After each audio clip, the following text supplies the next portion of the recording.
아, 오늘 하나님께서 우리에게 주시는 말씀 요한복음 3장 16절에서 21절 말씀입니다. 함께 교독하시겠습니다.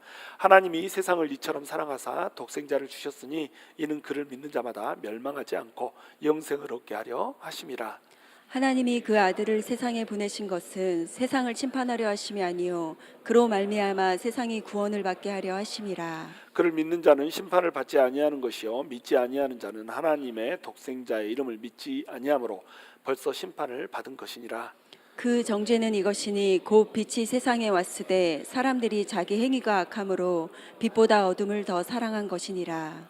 악을 행하는 자마다 빛을 미워하여 빛으로 오지 아니하나니 이는 그 행위가 드러날까 함이요 진리를 따르는 자는 빛으로 오나니 이는 그 행위가 하나님 안에서 행한 것임을 나타내려 함이라 하심이라. 아멘. 자, 옆에 분들하고 인사하시죠. 하나님께서 이처럼 여러분을 사랑하십니다. 다시 한번 인사하시죠. 저도 이렇게 여러분을 사랑합니다.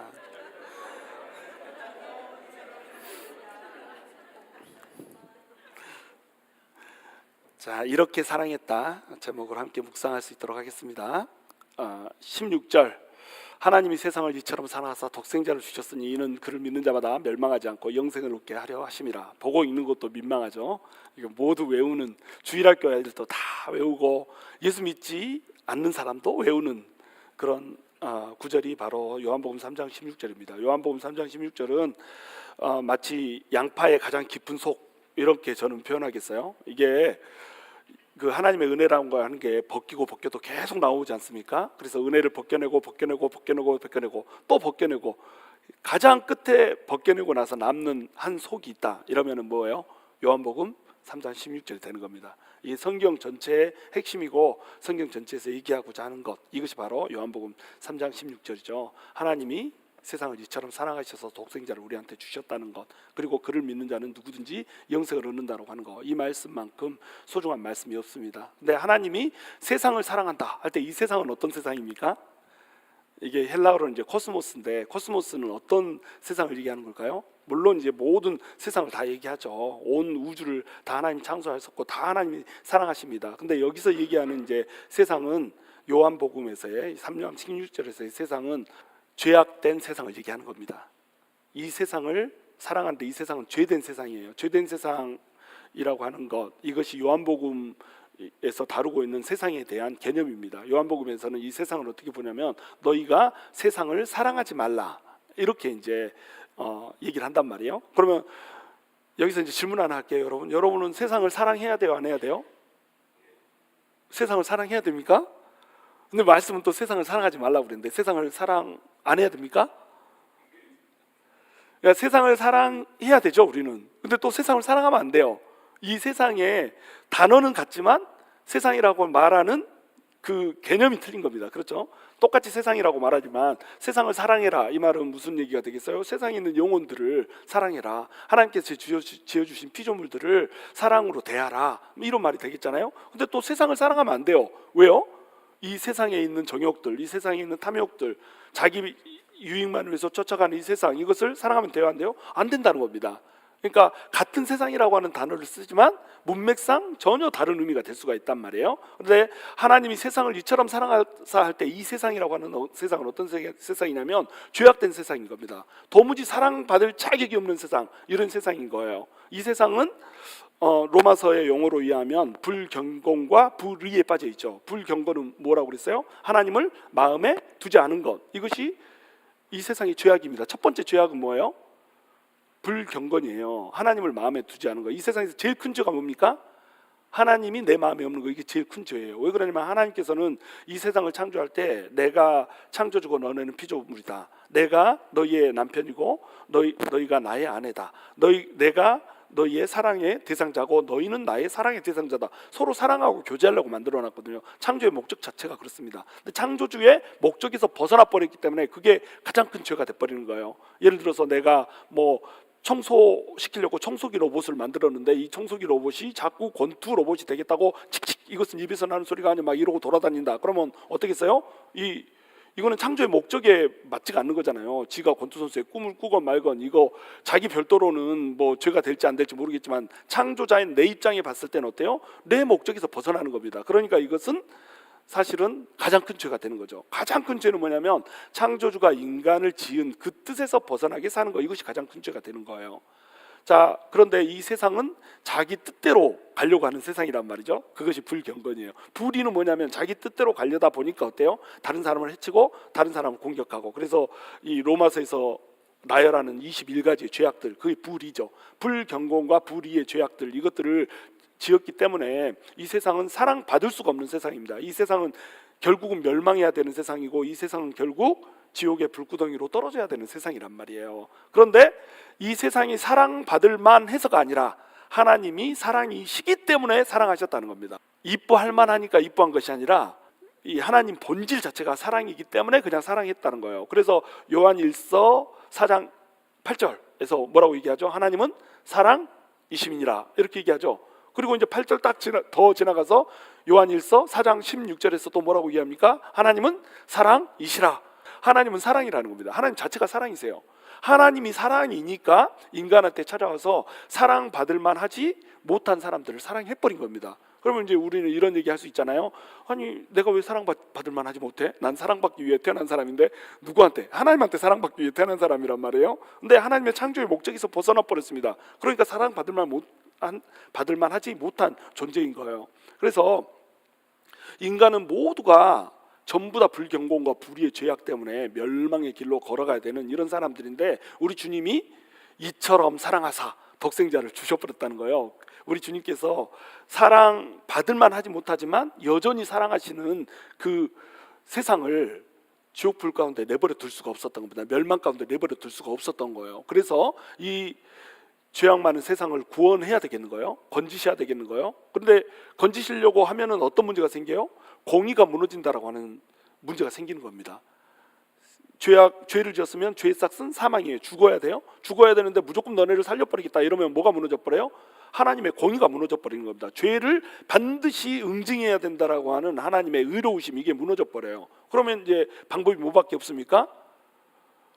이 공의를 누군가한테 행해야 되는 겁니다. 그래서 예수님을 이 땅에 보내시고 예수님에게 공의를 행해버린 거예요. 그러면서 인간들을 사랑하는 그 사랑은 또 펼쳐놔버린 겁니다. 이것이 이처럼의 의미예요. 이처럼이라는 건 뭐냐면 예수님께서 십자가에 매달리기까지 이렇게 사랑했다는 겁니다. 근데 그 예수님이 누구세요? 독생자라는 거예요. 독생자. 독생자라고 하는 건 여러분 이제 외울 만큼 제가 설명을 했죠. 헬라어로 독생자의 뜻은 뭐예요? 모노 게네스. 무슨 뜻이죠?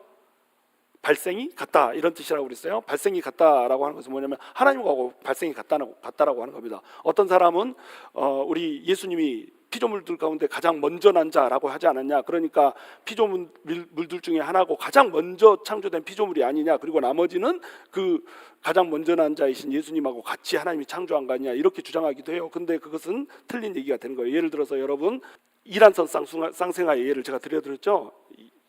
정자 두 개가 난자하고 결합을 했습니다. 그러면 먼저 들어간 정자가 있고 나중에 들어간 정자가 있겠잖아요. 먼저 결합한 이 정자도 이제 하나의 그 아이를 만들었습니다. 또 나중에 들어간 정자도 또 다른 하나를 만들었어요. 근데 나중에 들어간 정자가 먼저 태어나 버렸습니다. 그리고 먼저 들어간 정자가 나중에 태어났어요. 그러면 누구를 장자라고 부르죠? 먼저 나온 것을 장자라고 부르죠. 그러니까 공간으로 누가 먼저 나오는가, 이것이 굉장히 중요한 얘기라고 하는 겁니다. 그러니까 먼저 난 자라고 하는 것은 뭐냐면 어떤 공간으로 나왔다는 얘기가 되는 거예요. 어떤 공간으로 나왔다, 그 말은 그 전에 있었던 공간이 있었다는 거예요, 없었다는 거예요? 있었다는 겁니다. 그 전에 있었던 곳이 있었고 이 우주 만물이라고 하는 공간 속으로 나왔다는 거예요. 그게 먼저 난 자라고 하는 것의 뜻입니다. 그러니까 그러면은 이 우주 만물이 나중에 창조돼서 우주 만물 가운데로 먼저 난 자가 있다라고 한다면 그 먼저 난 자는 어디서 나왔냐 이거예요. 그 먼저 난 자는 하나님의 품 안에서 있다 나왔다는 겁니다. 그러니까 먼저 난 자다라고 하는 이 표현은 사실은 예수님이 피조물 중에 한 분이 아니고 하나님 자신이었다라고 하는 것을 강력하게 반증하는 이 증거 중에 하나라는 거예요. 예수님은 하나님이십니다. 그런데 그분이 독생자로서 이 땅 가운데 오셨다는 거예요. 이 땅 가운데 오셔서 이 땅에서 사람들을 위해서 죽어버렸다는 겁니다. 많은 사람들이 이렇게 얘기합니다.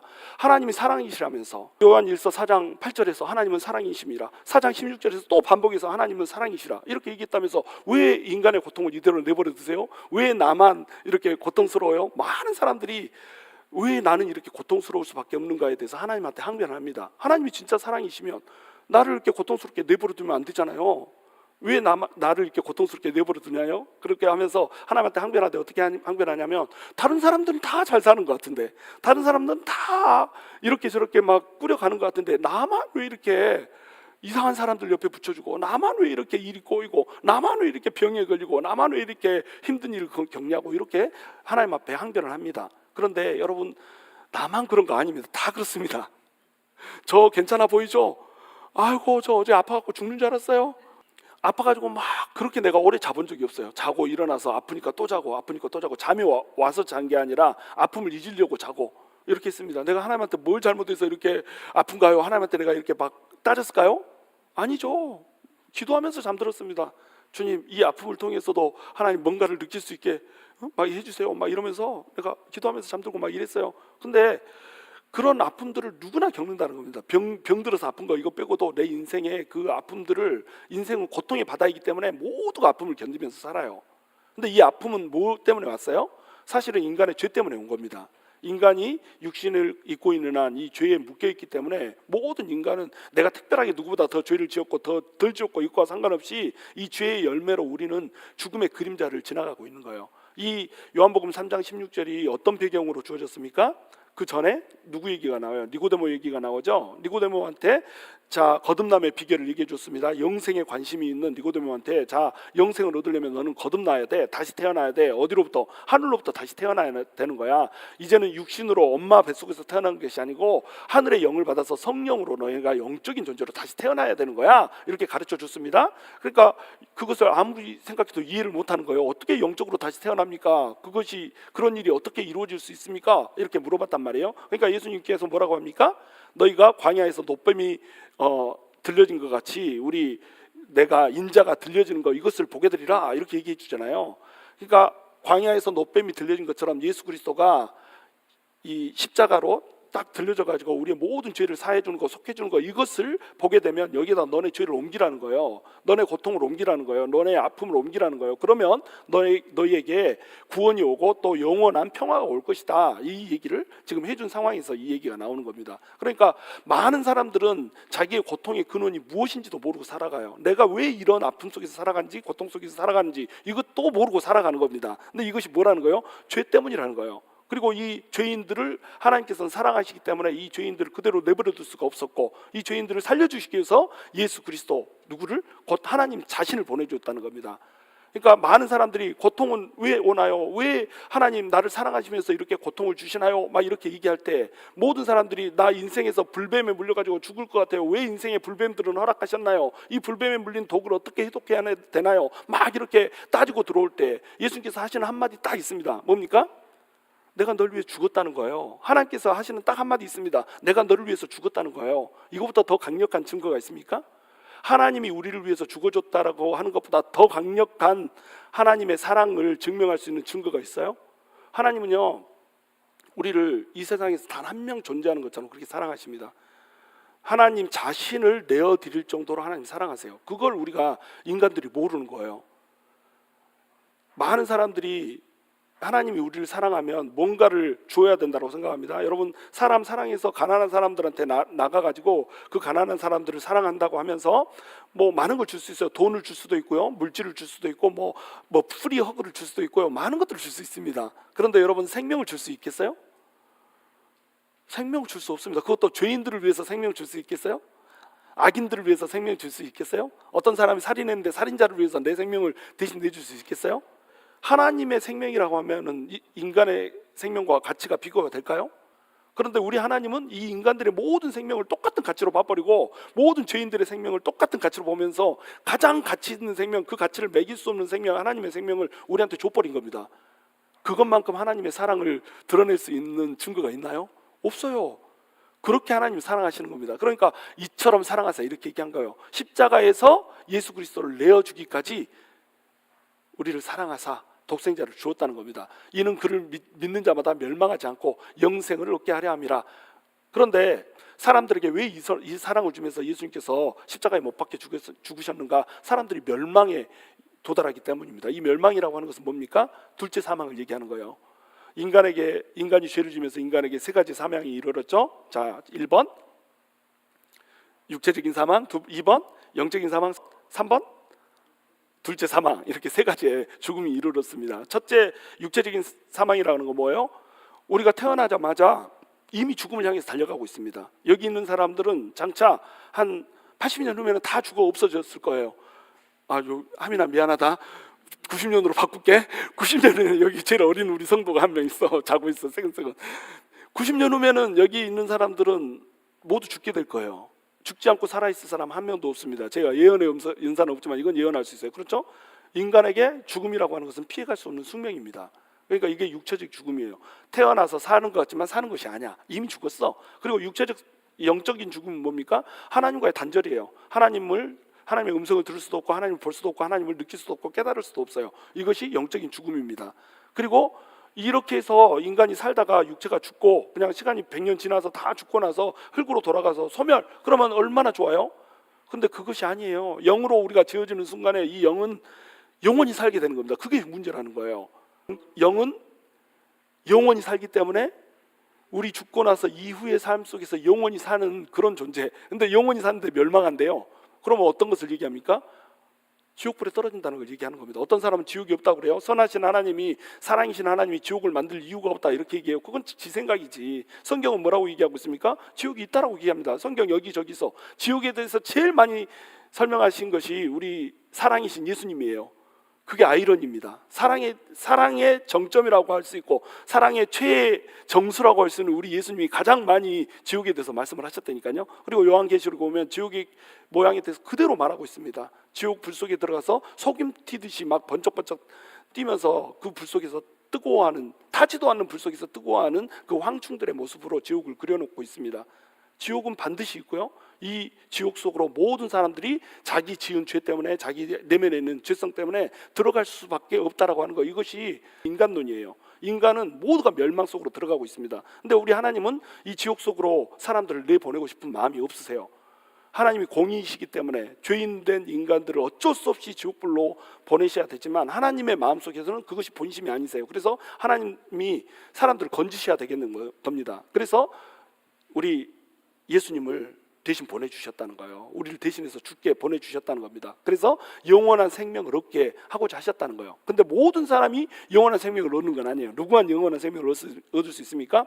오직 믿는 자만 영원한 생명을 얻을 수 있는 겁니다. 그래서 놋뱀을 올려다 보는 자만 살았듯이, 십자가를 올려다보고 십자가 위에다가 자기의 죄악을 올려놓는 사람만이, 내가 죄인입니다, 내 죄가 나한테 있는 순간에는 나는 이 죄짐 때문에 반드시 멸망할 수밖에 없습니다. 그러므로 이 죄를 예수 그리스도, 나를 위해서 대신 죽어주시고 나를 위해서 대신 저주를 져주신 예수님한테 올려놓습니다. 이런 사람만 내 죄가 옮겨졌기 때문에 영생을 얻을 수 있다라고 하는 거예요. 17절, 하나님이 그 아들을 세상에 보내신 것은 세상을 심판하려 하심이 아니요 그로 말미암아 세상이 구원을 받게 하려 하심이라. 자, 우리 예수님께서 이 땅에 오셨습니다. 하나님께서 보내셔서 왔어요. 보내셔서 왔다, 이 말은 반드시 어떤 목적이 있어서 보내심을 받은 겁니다. 보내심을 받았는데 너희 잠깐 놀다 와라 이렇게 보내시진 않았을 거 아니에요. 반드시 목적이 있어서 보내심을 받은 겁니다. 이 보내심을 받은 자가 또 누가 있죠? 사도가 있죠. 사도들도 보내심을 받았다, 이렇게 이제 아파스이라고 부르죠. 이 아파스톨로스, 이 말이 보내셨다는 얘기인데, 보내셨을 때는 반드시 미션이 있습니다. 이 미션은 뭐냐면 이 세상에 있는 사람들을 구원하라는 거예요. 예수님께서 첫 번째 오신 목적은 뭐냐면 구원입니다. 구원.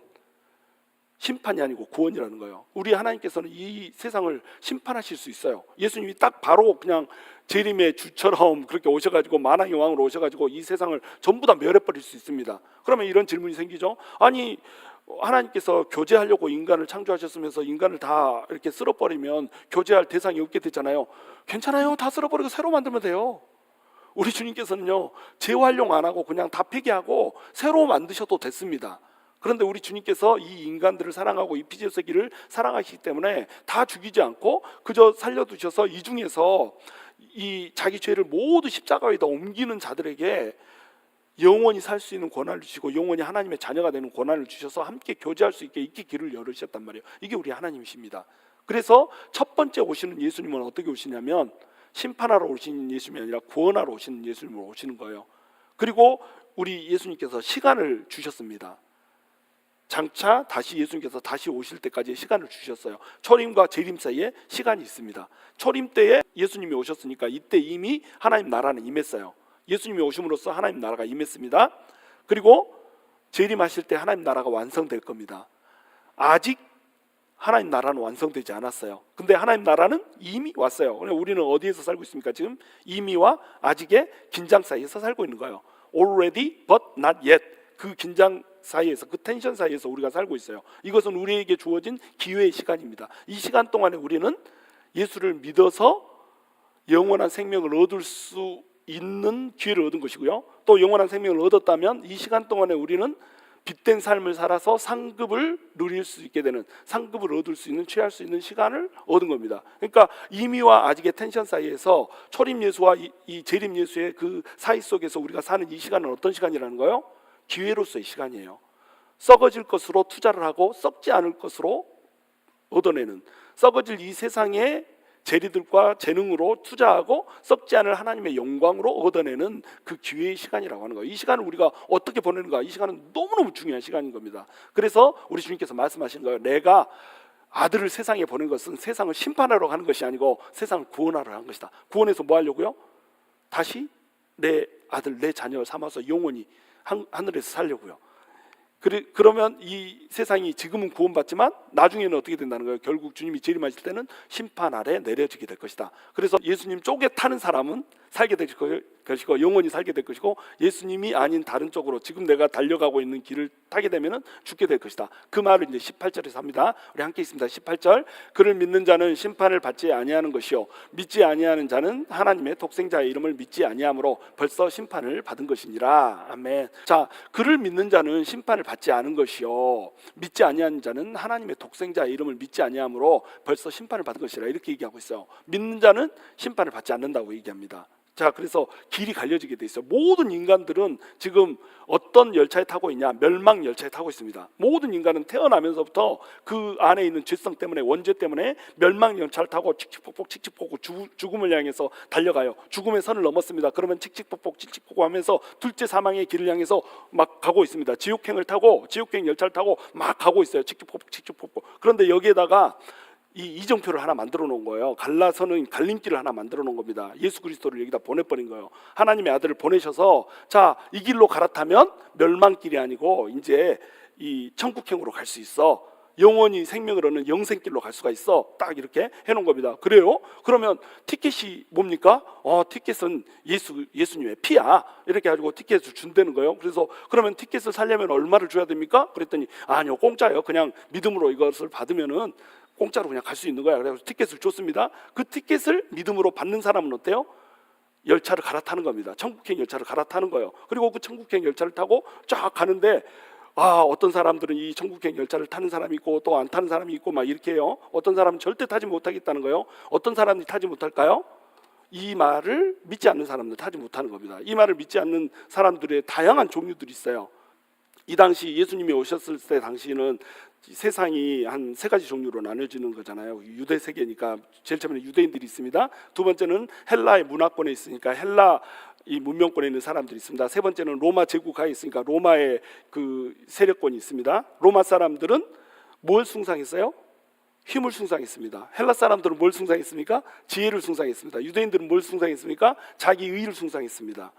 그러니까 유대인들은 자기 행위를 따라서 자기가 율법대로 행하면은 구원을 받을 수 있을 거라고 생각했어요. 지옥행 열차로 타고 가고 있어도 지옥행 열차 안에서 열심히 행동을 잘하면은 자기는 지옥행 열차가 아니라 다른 곳으로 뿡 하고 올라갈 걸로 생각을 했습니다. 그리고 로마인들은 힘을 숭상했어요. 내가 힘이 있으면 팍스 로마나 힘으로 평화를 누릴 수 있을 거라고 생각했어요. 힘으로 구원을 얻을 수 있으라고 생각했습니다. 헬라인들은 지혜를 구했어요. 내가 지혜가 있으면 지혜의 그 깨달음으로 나는 구원을 얻을 수 있을 것이다. 그래서 로고스라고 하는 말도 나왔잖아요. 로고스, 절대 이성, 그것은 지혜를 추구하다 보면 로고스에 닿을 수 있을 것이다. 그들은 그렇게 생각했던 거예요. 그래서 로마인들은 힘을 숭상하느라고 열차에 갈아타지 않습니다.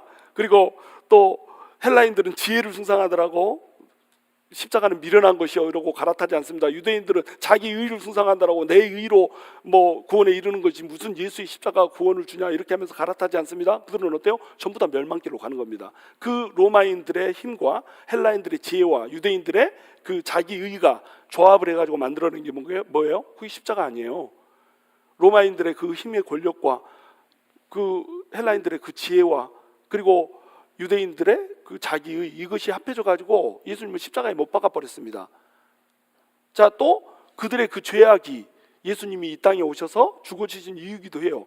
그런데 그 상태에서 돌이키지 않고 예수님을 자기의 티켓 삼아서 열차를 갈아타지 않고 그 열차에 계속 힘을 의존하면서 지혜를 의존하면서 또 자기 의를 의존하면서 타 있는 사람들은 그대로 멸망길로 가는 거예요. 그래서 자, 믿지 아니하는 자는 하나님의 독생자의 이름을 믿지 아니함으로 벌써 심판을 받은 것이니라 이렇게 얘기하고 있죠. 심판을 벌써 받았다는 거예요. 심판이 이미 그들은 멸망행을 가고 있는데 갈림길에서 갈아타지 않았으니까 이미 그들의 끝은 뭡니까? 심판을 향해서 가고 있는 거예요. 심판은 이미 임해버렸습니다. 이미 예수님을 받아들이지 않는 순간에 그 순간부터 심판을 지금 살고 있는 거예요. 우리도 마찬가지예요. 우리가 예수님을 딱 받아들이는 순간부터 우리는 영생을 살고 있어요. 우리는 예수 믿고 살다가 죽고 나면 영생 얻는 걸로 생각하죠. 그렇지 않아요. 5장 20절에 분명히 얘기합니다. 우리는 영생을 이미 받았어요. 예수를 믿는 사람은 이미 영생을 받아서 영생을 지금 누리고 있는 겁니다. 현재 영생을 살고 있는 거예요. 마찬가지로 예수님을 전에 듣고도 예수님을 믿지 않는 사람은 이미 심판을 살고 있는 겁니다.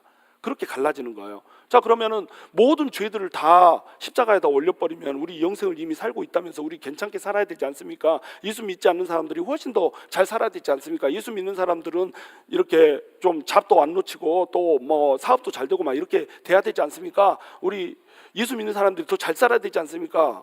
이렇게 이제 얘기를 하고 항변하기도 할 거예요. 근데 주님이 오시는 그 완성된 날이 될 때까지는 오히려 예수를 믿는 사람들이 더 힘들게 산다는 것을 아시기 바랍니다. 왜 그런지 아세요? 왜 그러냐면 우리 인간들의 모든 죄는 전부 다 정죄를 받게 돼 있습니다. 그런데 예수를 믿지 않는 사람들은 하나님이 내버려 두세요. 놔두십니다. 그리고 언제 정산하시냐면 세상 끝날에 주님이 재림하실 때 정산하십니다. 그러니까 때로는요, 예수를 믿지 않는 사람들이 훨씬 더 잘 삽니다. 놔둬버리거든요. 그냥 어떻게 되든지 그냥 그래 끝까지 가봐라. 갈 때까지 가봐라. 이제부터 갈 때까지 가보는 거야. 야야야야 하고 가다가 딱 죽으면은 그냥 거기서 정산이 되는 거예요. 근데 예수 믿는 사람은요, 정죄가 없어요. 심판이 없어요. 근데 정죄가 없고 심판이 없는데 죄를 지어버린단 말이에요. 그럼 어떻게 해야 됩니까 이거? 죄 짓고 마음대로 살아도 되는 겁니까? 그렇지 않다는 거예요. 그러니까 하나님께서는 예수 믿는 사람이 죄 짓는 것을 훨씬 민감하게 다루신다는 거예요. 예수 믿는 사람들이 죄 짓는 거 이것은 예수 그리스도의 피로 다 사해집니다. 그런데 예수 믿는 사람들이 예수를 믿었다고 하면서 죄 짓고 사는 이것을, 이 사소한 죄악, 이것 마음속에 사소한 이 혈기, 사소한 질투, 사소한 미움, 사소한 원망, 불평 뭐 이런 것들을 우리 주님이 그걸 봐두질 않습니다. 왜냐하면요, 마지막 날에 그것에 대한 죄값을 받지 않을 거거든요. 그러니까 이 세상에서 살 때 예수 그리스도의 그 형상을 닮아갈 수 있도록 성화를 이루어갈수록 여기에서 그냥 때려버립니다. 그것이 우리에게 오는 환난이에요. 환난은 여러 가지 측면에서 이제 오는데 예수님을 위해서 받는 환난이 있고요, 내 죄악 때문에 받는 이 환난이 있습니다. 그러니까 이런 환난이 우리한테 왔을 때, 이 환난이 왔을 때는 우리는 어떻게 한다고 그러죠? 인내해야 돼요. 견뎌야 돼요. 근데 이 인내라고 하는 것이 뭐죠? 하나님 안에서 인내한다고, 히포메네라고 그랬죠. 하나님 안에서 나를 유지하는 겁니다. 지탱하는 겁니다. 하나님 아래에서 지탱하는 거예요. 히포가 아래라는 뜻이고 이 메네가 지탱이라는 뜻이잖아요. 히포메네. 하나님 안에서 견디고 지탱하는 거예요. 그러면 연단이 온다고 그랬죠. 연단은 뭐라고 그랬어요? 어프루브라는 뜻이라고 그랬죠. 인정을 받아요. 하나님이 너 그래 땅땅, 너 환난을 잘 제대로 통과했구나 하고 땅땅 찍어버리는 겁니다. 이것이 그리스도인들이 가는 삶이라고 하는 걸 아시기 바랍니다. 그리스도인들은요, 예수를 믿었기 때문에 만사가 형통하지 않아요. 예수를 믿었다는 이유 때문에 다른 사람보다 더 잘 나가지 않습니다. 예수를 믿었기 때문에 오히려 더 꼬일 수도 있고, 예수를 믿었기 때문에 오히려 삶이 더 버거울 수 있습니다. 예수 믿는다는 거 쉬운 거 아닙니다. 왜 그러냐면 예수 믿는 사람들이 다르게 살기를 원하세요. 빛으로 살기를 원하십니다. 그러니까 예수 믿고 나면 모든 것이 형통한다, 이것은 사실 거짓말이에요. 근데 초반에 그러는 것 같이 느껴집니다. 왜 그러냐면 하나님께서 예수님이 진짜라고 하는 거, 하나님이 살아서 역사하시는 분이고 부활의 예수님이 진짜로 살아계시는 분인 것을 보여주시기 위해서 인간의 상태와 상관없이 막 기도 제목들을 다 그대로 원한 대로 들어줘 버릴 때가 있습니다. 그런데 하나님께서 진짜 이제 성화를 원하시고 더 성숙하기를 원하잖아요. 그때부터는 달라져요. 요만한 거 하나도 전부 물으십니다. 저는 어떨까요? 좀 목회자인 저는 말도 못합니다. 하나님이 아주 사소한 감정 하나하나 잘못된 감정 품은 거 분명하게 다루십니다. 책임 물으시고요. 그리고 질타하십니다. 그리고 돌이키기를 원하십니다. 물론 저하고 이제 여러분은 좀 달라요. 그러니까 성숙하면 성숙할수록 맡은 직임이 더 중요하면 중요할수록 하나님께서 책임을 물으시는 깊이가 어떤다? 달라진다는 거예요. 그래서 하나님께서는 뭘 원하십니까? 성결해지고 더 거룩해지고 빛처럼 살기를 원하신다라고 하는 거. 그러니까 내가 좀 세상 가운데 환난이 많다. 이 일이 내 뜻대로 안 풀린다. 그러면 여러분 그것이 어느 시점이라고 생각하면 돼요? 내가 껍질을 깨고 나와야 되는 순간이구나. 내가 어둠 속에서 빛으로 나와야 되는 순간이구나. 이걸 알아야 된단 말이에요. 자, 19절. 그 정죄는 이것이니 곧 빛이 세상에 왔을 때 사람들이 자기 행위가 악함으로 빛보다 어둠을 더 사랑한 것이니라. 사람들이 빛 가운데로 나오지 않는 이유가 있습니다. 빛 가운데로 나오지 않는 이유가 뭐예요? 내 행위가 악해. 그래서 빛 가운데로 나오면 그 행위를 뒤집어야 되는 거예요. 하고 싶은 것을 안 해야 되는 겁니다. 행위가 악한 이유는 뭔가요? 사람들은 왜 악한 행위를 할까요? 21가지의 죄악들이 쭉 이렇게 로마서에 이렇게 기술되는데 행위가 악한 이유는 하나님이 내 마음에 없기 때문에, 그렇잖아요? 하나님이 내 마음에 없기 때문에 악을 행합니다. 근데 하나님이 내 마음에 없으면 내 안에는 뭐가 가득 찰까요? 사욕이 가득 찹니다. 사욕이. 내 개인적인 욕정이 가득 찹니다. 내 개인적인 욕정이 가득 차면 이 욕정을 이루려고 내가 하는 모든 시도를 이제 죄가 되는 거예요. 그래서 최근에 뉴스 하나를 보니까 어떤 남자 하나가 자기 전 여친을 살해를 했어요. 그리고 살해를 한 이유가 뭐냐면 지금 현 여친하고 잘 지내려고 이제 살해를 한 겁니다. 그랬는데 도끼로 발목에다가 찍어놓고 그 아래서 여자 현 여친하고 지금 그 남자가 사진을 찍은 겁니다. 그게 뉴스에 나왔더라고요. 세상에. 그런 놈들이 있겠어요? 그게 이 세상이라는 겁니다. 자, 얼마나 잔인해요? 남자 여자 둘이서 죽은 사람 뒤에다 놓고 배경사진을 찍어요. 요 사진 찍어놓은 것 때문에 그들이 발각돼가지고 이제 경찰서에 넘어가서 지금 이제 정죄를 받은 거 아닙니까? 그런데 우리는 별 다르냔 말이에요. 이 죄의 뿌리가 같습니다. 죄의 그 크기가 다를 뿐이지 죄의 그 형태, 모습 이것이 다를 뿐이지 죄의 뿌리는 다 똑같아요. 그게 뭐냐면 사욕입니다. 전 여친 버리고 현 여친하고 잘 살아보기 위해서 전 여친 그냥 성질나게 하는 거, 내 감정대로 내 생각대로 죽여버리는 거 아닙니까?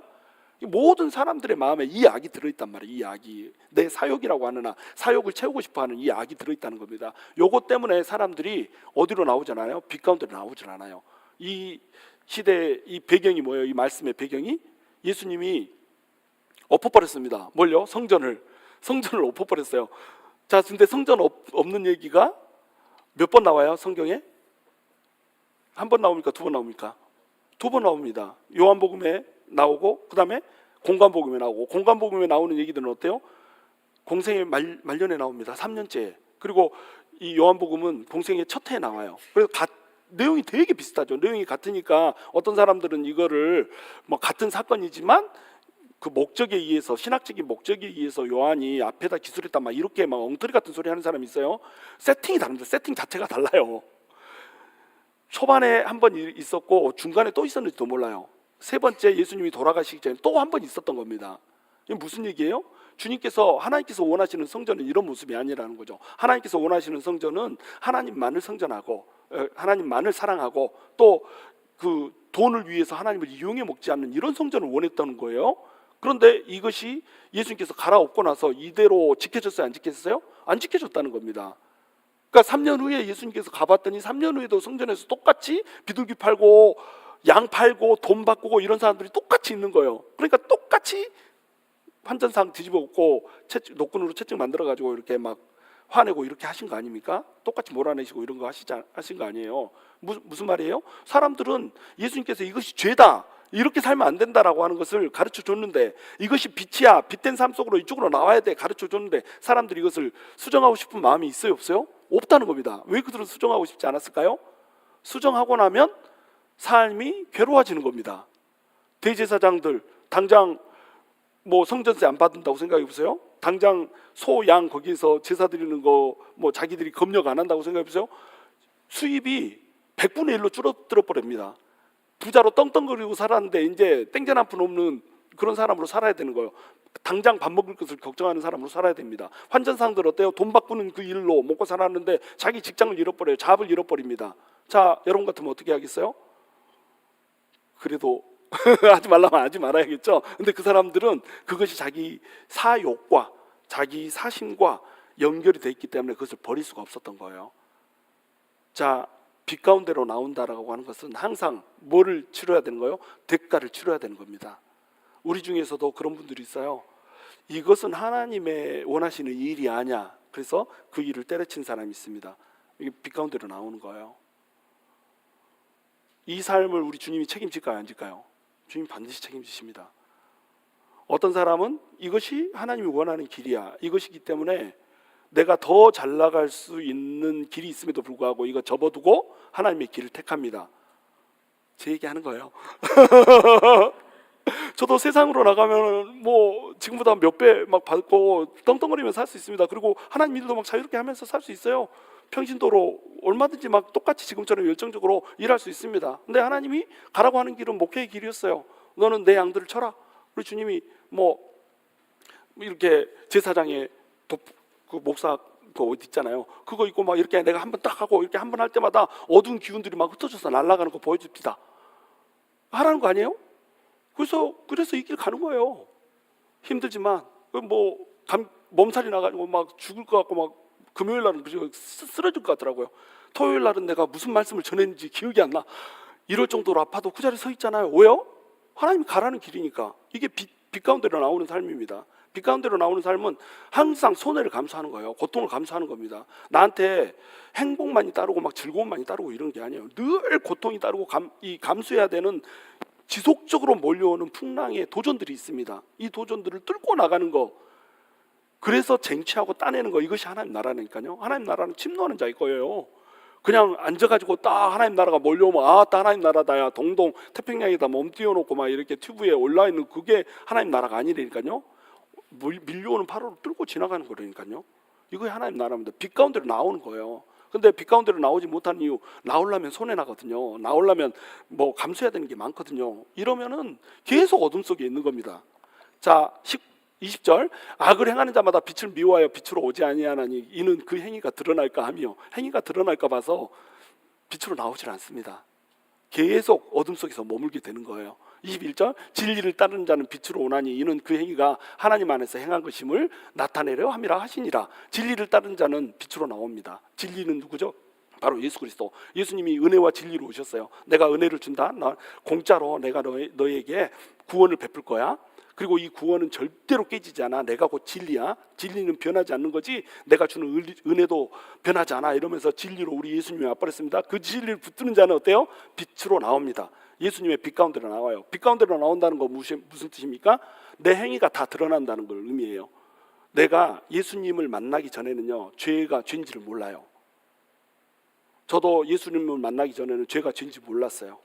저는 이제 혈기에 문제가 있었거든요. 혈기가 아주 난리도 아니었습니다. 그래가지고 막 눈이 한번 뒤집어지면요, 없는 거 막 집어드는 거 뭐 이런 거 던지는 거 뭐 일도 아니었고요. 그냥 목숨 걸고 막 싸우고 막 이랬다니까요. 그런 사람이 저였어요. 그 저는 이것이 남자다운 걸로 생각했습니다. 이 사내가 멋지게 막 그렇게 하면 그게 멋있는 줄 알았어요. 사내답고 멋있고. 그래가지고 나는 막 남자답다고 막 거들먹들, 사실은 힘도 없고 싸움도 잘 못하면서 잘하는 척 막 이렇게. 남자는 깡이잖아요. 깡이 있으면 싸움 잘하는 거야. 응? 싸움도 못하면서 깡으로 막 이렇게 그렇게 했었거든요, 내가. 근데 예수를 믿고 제가 그 혈기가 사라졌을까요? 안 사라졌을까요? 예수를 믿고 나서 바로? 안 사라졌어. 그게 죄인지도 몰랐어요. 아직 깨닫지를 못했어요. 왜냐하면 말씀을 모르잖아요. 예수님이 나한테 오긴 했지만 내가 말씀을 모르니까 그때도 혈기가 사내다운 걸줄 알았어요. 그래가지고 사람들 막 보는데 오래 믿었는데 별로 열심히 안 한 사람 있잖아요. 그러면 내가 다 돌아다니면서 지적질했다니까요. 아니 그렇게 예수 믿은 지 몇 년 됐어요? 7년 됐는데 이 모양으로 섬기세요? 막 이렇게 하고요. 막 구역장들 12명 딱 뽑아놓고 그 사람들만 집 사주고 막 이랬었는데 그 사람들 하는 거 보면 양이 안 차. 말씀을 보면 말씀은 이런데 말씀대로 안 살아. 그래가지고 야 12명 중에 한 명 뽑아놨는데 이 모양으로밖에 못 사세요? 막 내가 이렇게 하면서 똑바로 하세요 좀 막 이렇게 하고 내가 이랬더니까요. 이렇게 세게는 얘기 안 했지만 내용인 즉슨 내가 막 이렇게 했다니까요. 자, 이런 사람 뭐라 불러요? 꼴불견. 꼴불견. 꼴불견도 꼴불견도 이런 꼴불견이어서 지가 제일 잘나서 어쩌 가끔씩 목사님보다 내가 더 잘났다니까요. 막 그래가지고 막 가르치려 들고 교정하려 들고 근데 지는 엉망이고 막 엉망인지도 모르고 지가 엉망인지도 모르고 그리고 한 1년 정도 지났는데 뒤쪽에 신약 이제 그때서야 이제 신약 쪽을 이제 도달한 겁니다. 1년 정도 지났을 때 신약 쪽에 도달하다 보니까 혈기가 죄인 거예요. 글쎄 대적이 들어오는 문이라고 부르는 거예요. 마귀가 들락날락하는 통로라는 겁니다. 그거 보고 나서야 제가 혈기가 죄요? 남자다운 거 아니었어? 이렇게 생각한 겁니다. 구약에서는 비느하스가 막 하나님을 사랑하는 열정으로 창으로 막 꽂아버리잖아요. 하나님의 백성 중에 범죄한 자들 막 꽂아버리잖아요. 그러니까 야 나는 살아야지 나는 영적인 비느하스요 막 이러면서 살았거든요. 근데 신약으로 갔더니 그게 아니야. 그래가지고 혈기가 죄구나 그때 깨달은 겁니다. 1년 후에. 그리고 주님 혈기를 버리겠습니다. 혈기를 버리게 해주소서 이러고 막 날마다 기도하면서 보냈는데 이 혈기가 바로 없어졌을까요? 안 없어졌을까요? 안 없어졌습니다. 2년 더 갔어요. 3년째. 예수 믿기 3년째까지 이 혈기가 없어지질 않는 거예요. 독이라고 하는 건 아는데도 죄라고 하는 것은 아는데도. 그러니까 왜 이런 일이 벌어질까요? 내가 어둠 속에 있을 때는 내 죄가 드러나질 않습니다. 어둠 속에 있을 때는 하나님은 어디에나 있잖아요. 내가 어둠 속에 있을 때는 하나님이 내 앞에 없다라고 생각을 해요. 어둠 속에 있으니까 내 눈에 안 보이니까 하나님은 없다고 생각해요. 빛으로 나오면 하나님 보이거든요. 근데 어둠 속에서 빛으로 나올 때 완전히 나오질 않아. 어떻게 나오냐면 마이클 잭슨 문워크 하듯이 뒤로 이렇게 나오는 거예요. 뒤로 엉덩이는 빛이 비쳤는데 눈은 빛이 안 비춰졌어. 부족함과 내 자신의 연약함을 말씀의 빛으로 투영해 볼 수 있는 눈이 열리질 않는 거예요. 그러니까 똑같이 예수를 믿었는데 혈기 부리면서 이렇게 사는 거예요. 그거 없앴는데 무려 3년이 걸리는 거. 깨닫고 나서 없앴는데도 2년이 걸리고 이렇게 되잖아요. 근데 여기 우리 오늘 말씀 보시면 분명히 얘기합니다. 빛으로 오나니 이는 그 행위가 하나님 안에서 행한 것임을 나타내려 함이라. 우리 행위가 어떻다는 거예요? 하나님 안에서 행한 거란 말이에요. 그걸 나타내려고 빛으로 나온다는 겁니다. 그 말은 뭐냐면 내가 빛으로 나왔을 때 내 모든 더러움이 드러납니다. 어둠 속에서 내 사욕을 채우려고 이렇게 저렇게 했던 모든 것들이 다 드러납니다. 그것이 어둠 속에 있을 때는 죄인지 몰랐어요. 어둠 속에 있을 때는 이것은 괜찮다고 생각했어요. 하나님 앞에 없을 때는 나는 이것은 괜찮다고 생각했어요. 근데 하나님 앞에 빛으로 빛 앞으로 딱 나와버리니까 이게 다 드러나는 거예요. 내 벌거벗은 모습, 누더기 같은 모습 다 드러나는 겁니다. 그러니까 이거 어떻게 해야 되는 거예요? 씻어내야 되는 겁니다. 잘라내야 되는 거예요. 도려내야 되는 거예요. 해가 될지라도 또 어려움이 있을지라도 이것이 내 욕구와 맞지 않을지라도 이거 다 도려내야 되는 거예요. 이것이 하나님 안에서 행한 것이라고 하는 겁니다. 하나님 안에서 행한다 이건 뭐예요? 하나님이 다 보고 있다는 겁니다. 하나님 다 보고 있고 하나님 테두리 안에서 하나님이 빛으로 쪼이고 있는 이 상태에서 내가 행동하고 있는 것이기 때문에 이 빛 안에서 나는 행동하니까 나는 내 모든 손해가 있다고 할지라도 내 모든 이 사욕이 채워지지 않는다고 할지라도 하나님의 빛 안에서 행하겠습니다 이러고 결단하고 나왔다는 거예요. 결단하고 나왔으니까 이 사람의 삶에는 뭐가 있다는 거예요? 빛이 있다는 겁니다. 이게 새로운 피조물이에요. 이 사람은 빛 가운데로 이미 나왔습니다. 빛 가운데로 이미 나와서 자기 더러움이 다 보여도 이것을 처음에는 어때요? 잘라낼 힘이 없어요. 근데 이 사람은 이미 빛으로 나왔어요? 안 나왔어요? 빛으로 나왔어요. 그러니까 이 사람은 빛에 속한 사람입니다. 여러분이 예수 믿겠다고 딱 나오는 순간에 그 사람은 여러분은 이미 어떤 사람이에요? 빛에 속한 사람이에요. 이미 어둠을 벗어나 버렸어요. 이미 빛에 속했어요. 그렇죠? 이미 빛에 속했는데 여러분이 변화가 되지 않아. 변화가 되지 않으면 내가 나를 볼 때 어때요? 이건 더럽네. 이쪽은 더러워. 그래서 이걸 끊어냈어. 그리고 나서 이쪽 보면 이쪽은 더러워. 속으로 들어가면 들어갈수록 이게 늦게 보이는 것이 있단 말이에요. 그렇죠? 크게 보이는 것들만 먼저 잘라내는 겁니다. 그런데 여러분의 정체성 뭐라는 거예요? 우리의 정체성은 이미 빛 가운데로 나와 있는 거라는 거예요. 그러니까 새 피조물이라고 얘기하는 겁니다. 이미 빛 속에 있어. 그런데 이 빛 속에서 뭘 해야 되는 거예요? 하나님 안에서 행하는 자처럼 내 더러움들을 하나씩 잘라내고 살아야 된다고 하는 얘기를 하는 겁니다. 이것이 하나님이 이 세상을 이처럼 사랑하셔서 빛으로 우리한테 비춰주셨는데, 이 빛으로 나오는 사람들에게 요구하는 하나님의 요구입니다.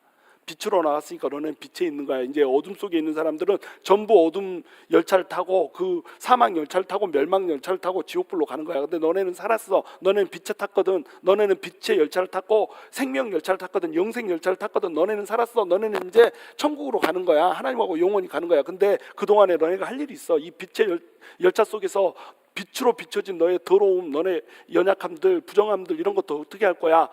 닦아내야 되는 겁니다. 씻어내야 되는 겁니다. 우리가 빛의 열차로 갈아탔을 때 이미 우리는 뭘 결정했다는 거예요? 이걸 결정했다는 거예요. 어떤 사람은 이거 느리게 닦아낼 겁니다. 어떤 사람은 막 빨리빨리 견디지 못해서 후덕후덕 닦아낼 겁니다. 결국 모든 사람들은 이것들을 닦아내는 것을 하게 될 거예요. 근데 자기 스스로 안 닦아내면 어떻게 할까요? 우리 주님이 환란 속에다 집어넣는다는 겁니다. 아이고 더럽다 야, 그래가지고 솔로 문대붙다는 거예요. 강솔로. 때가 더러우면 더러울수록 쇠 수세미로, 또 때가 깨끗하면 깨끗할수록 부드러운 스펀지로 이렇게 문댈 거예요. 더러우면 더러울수록 우리 주님이 깊은 연단 속에 집어넣을 겁니다. 그렇죠? 깊은 그 환란 속에 집어넣을 거예요. 이게 들립시스라는 거예요.